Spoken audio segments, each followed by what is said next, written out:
Dear candidates, after 10 seconds, I will start the actual dictation. Be ready.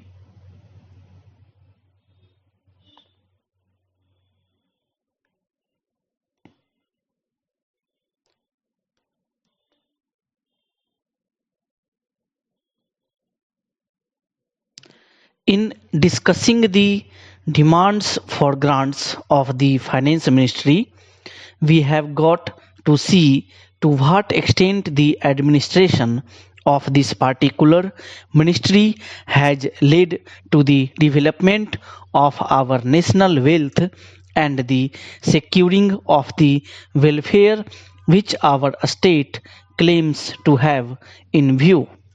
Madam, we must try to analyze very carefully the working of this particular ministry because it is not merely a department of the government, so to say, but it is the nerve center of the administration of the country.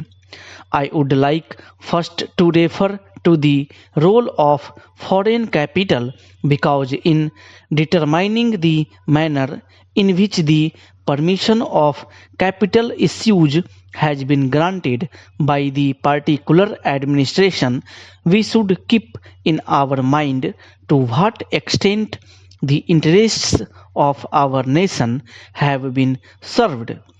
I fully endorse the statement which the previous speaker has made so far as repatriation of the investments made by foreigners and of profits are concerned. We have dealt with this topic quite a number of times and I do not want to reiterate anything apart from only supporting what the honorable member who just now spoke said. I would now like to deal with the investments of foreigners in India. Madam, the government of our country accepted the proposition that in allowing foreign investment it should come in only in such industry and such form of production wherein our national investors will not come forward and in which technical skill is wanted.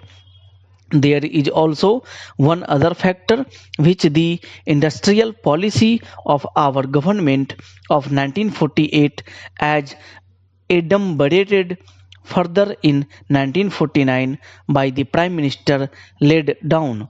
It specifically said that the control and ownership of such concerns should, as far as possible, be in the hands of Indian nationals and the technical know-how of our country should be developed.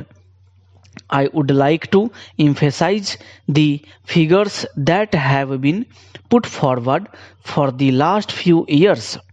From 1947 till the end of 1952 or the early part of 1952, it has been reported that rupees 19 crores of foreign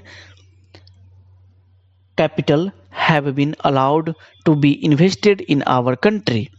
Of that, practically more than rupees 6 crores have been allowed to be invested in managing agency and trading enterprises in our country. So far as the government policy is concerned, we find that a sum of rupees 4 crores has been allowed to be invested this year.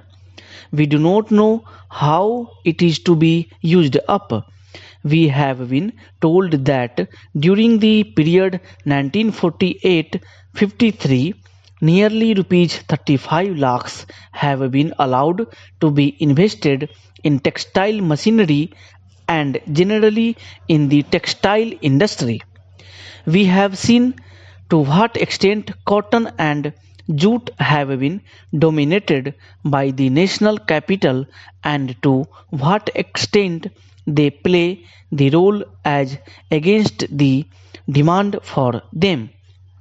We know further what is the government is doing in regard to these industries and how the Indian counterpart in these industries are behaving. Then, why this further penetration of foreign capital? Even in regard to the expansion scheme, we find that paints, soaps, electric fans, and machine tools are some of the industries where the government is allowed foreign interest to establish or expand their factories.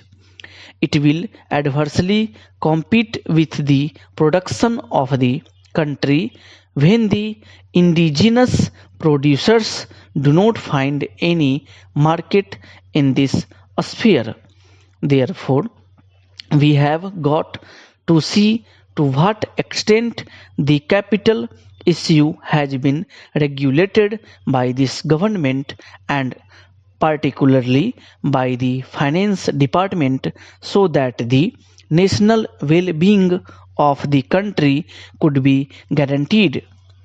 Then we have got to look into the fact as to how far the new industries are allowed to function. So far as the oil refineries are concerned, some of them have been established and some more are going to be established very soon. In the control of the administration, the Indians have no share.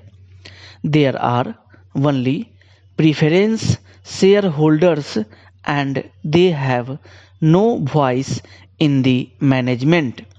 So far as the administrative aspect in this industry is concerned, the most important part of it is the technical know-how.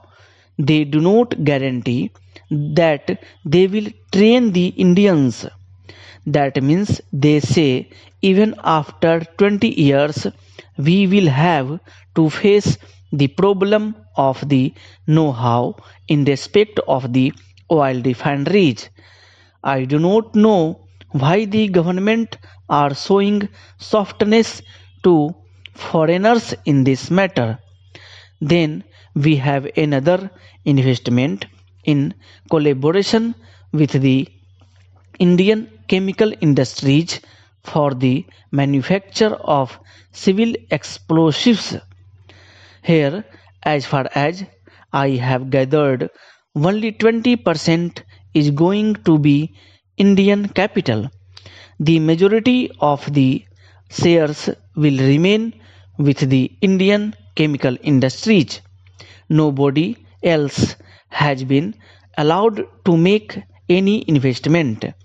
It would have been better if other companies and private individuals had been given an opportunity to purchase the shares. Stop.